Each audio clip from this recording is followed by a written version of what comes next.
اگر کامیابی مال کے اندر ہوتی خدا کی قسم اللہ تعالیٰ سب سے پہلے نمرود، فرعون، قارون، حمان، شداد یہ وقت کے اتنے بڑے بادشاہ تھے، اتنے بڑے مال والے تھے، اللہ تعالیٰ ان لوگوں کو کامیاب کرتا. کیا نہیں تھا ان کے پاس؟ اللہ کا حکم نہیں تھا، نبی کے طریقے نہیں تھے. اللہ تعالیٰ نے ان کے مال کے ساتھ ان کو زمین کے اندر غرق کر دکھایا. اللہ کے واسطے میرے بھائی، ہم سب اللہ کے غلام ہیں. رسول اللہ صلی اللہ علیہ وسلم نے فرمایا جس کا مفہوم کہ دنیا مسلمانوں کے لیے پیٹ کھانا اور کافروں کے لیے جنت. دنیا ہماری عیاشی کی جگہ نہیں ہے. ہماری عیاشی کی جگہ، ہماری آرام کی جگہ، ہماری راحت کی جگہ کیا ہے؟ جنت ہے میرے بھائی.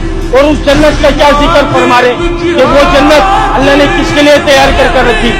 اللہ تعالیٰ نے جو اس دنیا کے اندر اللہ کے حکم کو نبی کے طریقوں سے پورا کر جائے گا، اس جنت کا حقدار وہ ہے میرے بھائی. 1,24,000 پیغمبروں کو اللہ تعالیٰ نے دنیا میں معبود فرمایا تھا.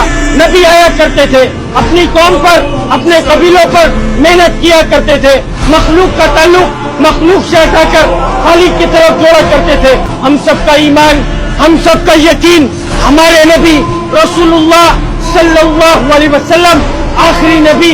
قیامت تک کوئی نبی، قیامت تک کوئی نبی. اب دین کو کون پھیلائے گا میرے بھائی؟